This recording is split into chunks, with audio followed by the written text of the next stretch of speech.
The Buddha sat under a towering banyan tree, its vast canopy offering shade to his gathered disciples. His serene face reflected wisdom, his gaze calm yet piercing. As he prepared to share a story, Buddha looked at his disciples, his gaze serene, his presence radiating calm that settled their restless minds into quietude. Silence is a profound teacher, Buddha began, his voice gentle yet firm, resonating like a ripple spreading across a still pond.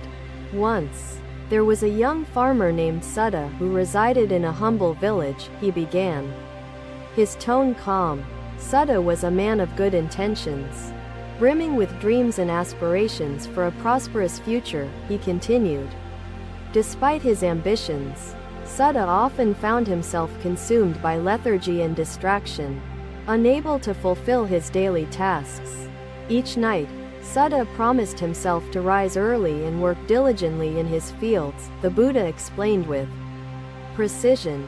Yet, when dawn arrived, Sutta succumbed to the comfort of his bed, delaying his efforts indefinitely.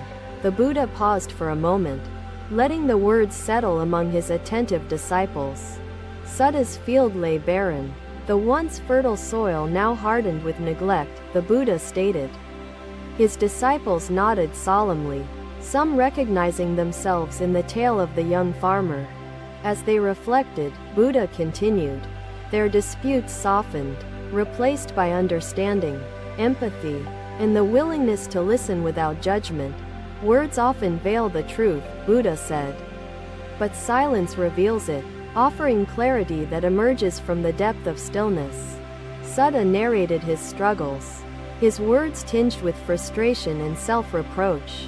As the hermit listened patiently, after hearing Sutta's lament, the hermit handed him a single lotus seed, the Buddha said, his voice steady.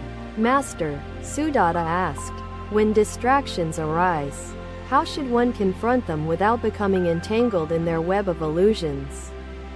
Buddha smiled, his compassion radiating like the moonlight illuminating the grove in its embrace of profound peace. Observe distractions as clouds, Buddha replied, passing through the vast sky of your awareness. Sutta obeyed, returning to his field with the lotus seed nestled carefully in his calloused palm. He chose a small corner of the marsh, where water pooled, to plant the seed, the Buddha recounted. Each morning, Sutta ventured to the marsh, carrying a clay pot brimming with fresh water. As Sutta poured water over the seedling, a subtle transformation began within him, the Buddha reflected, his tone thoughtful. The days stretched into weeks, yet Sutta remained committed to nurturing the lotus, his diligence unwavering. He rose with the sun, banishing the slumber that once held him captive, the Buddha observed. Through his devotion to the growing lotus, Sutta's other fields flourished under his newfound discipline and care. The barren soil became fertile once more, yielding abundant crops that silenced his former frustrations, the Buddha narrated with a faint smile. Sutta's pride in his achievements filled him with renewed purpose and gratitude. Then, one morning, Sutta returned to the marsh to find the lotus in full bloom. Its petals radiant, the flower stood as a symbol of his transformation, a reward for his efforts and patience, the Buddha said. The disciples sat in quiet awe, picturing the brilliant lotus standing amidst the tranquil marsh. The Buddha, lifting his eyes toward the horizon, explained the lesson contained within Sutta's story. Self-discipline, like the lotus, grows from the mud of discomfort and struggle, the Buddha began. His disciples remained still, absorbing his words with reverence and introspection. The lotus's roots anchor deep within the mire, yet its blossom reaches toward the light, unsullied and pure, he added. The Buddha's voice, calm yet resolute, carried the weight of profound truth across the stillness of the grove. Discipline emerges not from ease but from adversity, for struggle cultivates resilience and strength, he concluded. The disciples pondered the parable, their minds resonating with its vivid imagery and profound wisdom. The Buddha's voice, imbued with clarity and compassion, served as a beacon guiding their understanding. Remember, the seed holds the potential of the lotus, but it requires care and effort to bring it to bloom, he said. His words lingered in the air, like ripples spreading across a serene lake, etching themselves into the disciples' hearts. As the sun dipped below the horizon, painting the sky in hues of amber and crimson, the Buddha's story found its conclusion. The disciples bowed in gratitude, their understanding deepened by the parable of the farmer and the lotus. The Buddha sat in silent meditation, his presence radiating serenity and wisdom. As the night embraced the grove, the disciples dispersed, their thoughts illuminated by the teachings that had unfolded under the ancient banyan tree. The story of Sutta and the lotus seed became a metaphor, a guide to nurture their own self-discipline. The message, profound in its simplicity, lingered within each disciple's heart as they walked into the deepening twilight. The Buddha's teachings, carried by the still night air, resonated like the distant song of the cicadas. The banyan tree stood as a silent witness to the profound another day. The Buddha walked with his disciples through a verdant grove, its canopy dancing with sunlight and shadows. The rustle of leaves and the soft chirping of birds added a tranquil rhythm to their steps. Eventually, they reached a clearing where a gentle breeze carried the scent of wildflowers.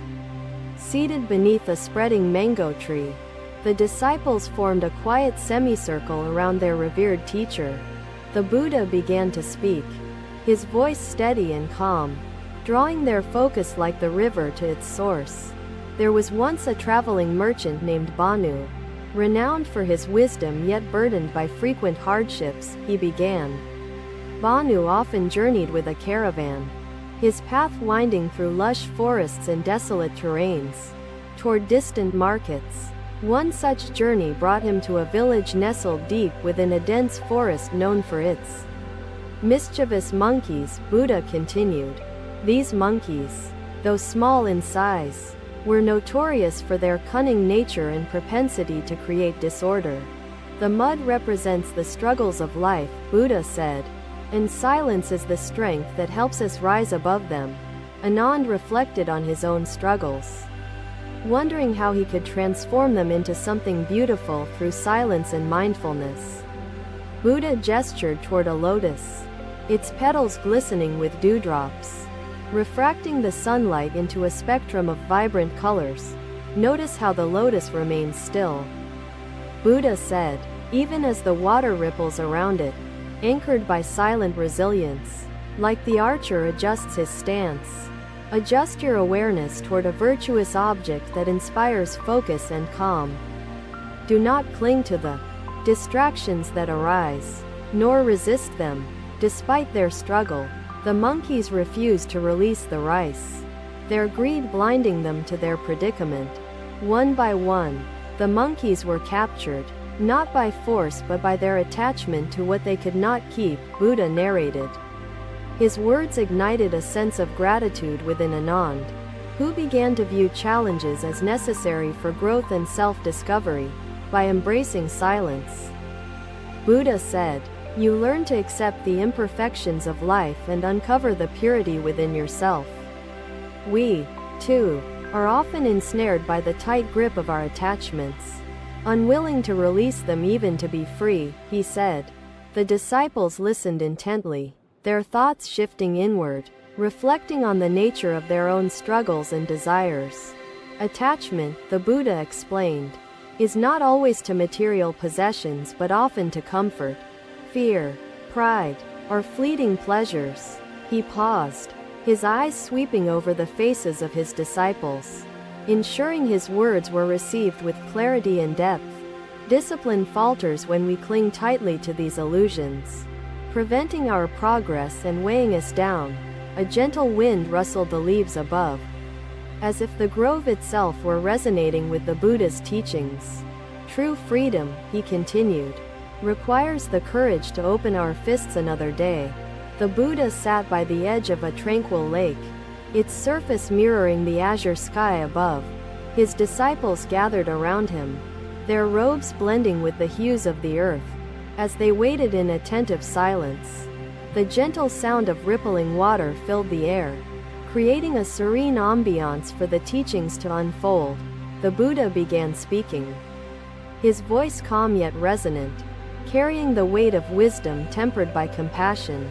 There was once a humble stonecutter named Jaya, who lived in a small village surrounded by imposing mountains, he said.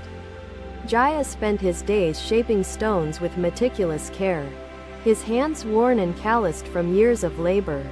Though skilled in his craft, Jaya often lamented his life. Feeling discontented and envious of others, the Buddha continued. One day, as he worked in the searing heat of the sun, Jaya glanced at a wealthy merchant passing by. The merchant rode a gilded carriage, surrounded by attendants, his life appearing effortless and grand. Jaya envied the merchant's apparent ease and riches. Wishing he could trade places and enjoy a life of luxury, Buddha narrated. That night, Jaya dreamed he had become the merchant, adorned in fine silks, dining on delicacies, and basking in admiration. At first, Jaya delighted in his newfound fortune, but he soon realized the merchant's life brought its own burdens and fears. The merchant was constantly wary of thieves and betrayal, his wealth a source of both pride and unease, Buddha explained. Disillusioned, Jaya yearned for something greater, and in his dream, he became a mighty ruler commanding respect and power. As a ruler, Jaya wielded authority over vast lands, but he found his heart troubled by the weight of responsibility. He feared rebellion and the loss of his throne. His nights restless despite the grandeur of his position, the Buddha said. Seeking true greatness, Jaya wished to embody the sun, radiant and untouchable, illuminating the world with his brilliance. In his dream, Jaya ascended to the sky, shining above all creation, his power unmatched. But even as the sun, Jaya discovered his limits, for the clouds obscured his light and blocked his warmth, Buddha narrated. Frustrated, Jaya transformed into the clouds, vast and formidable, casting shadows over the earth and quenching the parched land. Yet the clouds were powerless against the wind, which scattered them across the heavens. The Buddha said, Jaya became the wind, swift and unstoppable, bending trees and sweeping through valleys with unyielding force. But as the wind approached the mountain, it found itself helpless, unable to move the steadfast and immovable rock, Buddha explained. Awed by the mountain's resilience, Jaya wished to embody its strength, becoming a towering peak reaching toward the heavens. As the mountain, Jaya felt invincible, unyielding to time, weather, or the whims of the world, Buddha said. One day, Jaya felt a persistent tapping at his surface, and looking down, he saw a stonecutter at work. The stonecutter's chisel slowly shaped the mountain, altering its form through patience, effort, and determination, Buddha continued. In that moment, Jaya realized the strength of the stonecutter lay not in grandeur but in steadfast discipline. Jaya awakened from his dream with newfound insight, embracing his life and work with humility and purpose, Buddha said. The disciples listened intently, their minds tracing the layers of meaning embedded within the story. The Buddha turned his gaze to the lake, its surface shimmering with the reflections of the setting sun. Before addressing his disciples, true transformation comes not from becoming something else, but from shaping what we already are with diligence and care, he said. The disciples nodded, their expressions thoughtful, as they contemplated the power of persistence and self-discipline. The stonecutter's chisel represents our effort and intention, gradually refining and shaping our lives despite challenges and resistance, Buddha explained. He gestured toward the distant mountains, their silhouettes majestic against the fiery hues of twilight. Like the mountain, we must stand firm, yet allow the chisel of discipline to sculpt our growth, Buddha added. A disciple named Maha raised his hand, his voice hesitant yet earnest as he asked, "Master, how does one wield the chisel wisely?" The Buddha regarded Maha with gentle eyes, his response measured and thoughtful, guiding the disciple without imposing. The chisel is guided by mindfulness, ensuring each stroke is deliberate, purposeful, and aligned with our values, Buddha replied. The disciples reflected on his words, their hearts resonating with the clarity of the metaphor and its relevance to their own struggles. Discipline is not a force of oppression but a tool of liberation, freeing us from the chaos of aimlessness, Buddha said. His voice carried a soothing cadence, like the ripples spreading across the lake's surface. Calming and steady, he encouraged his disciples to embrace the challenges and discomforts inherent in the process of growth and transformation. Each strike of the chisel may seem small, but over time, it reveals the beauty and strength within the stone, Buddha said. The disciples marveled at the simplicity of his words. Their minds awakened to the profound truth they contained.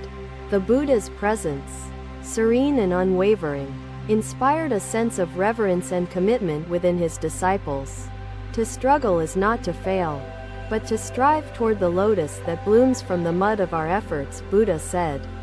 The lake, now bathed in the deep indigo of dusk, seemed to echo his teachings, its stillness a mirror to their souls. The disciples bowed low, their gratitude evident in the humility of their gestures. As the Buddha concluded his teaching, as they rose and began their journey back, the story of Jaya and the stonecutter lingered in their hearts. Each step carried them closer to understanding the essence of self-discipline.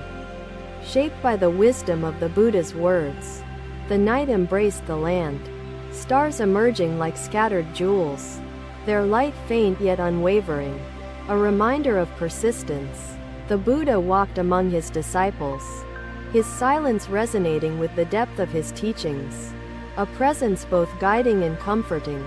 And so, beneath the vast expanse of the universe, the lesson of discipline's transformative power became eternal. Thank you for watching. Buddha's teachings are always with you. Subscribe to our channel and we will see you in the next video.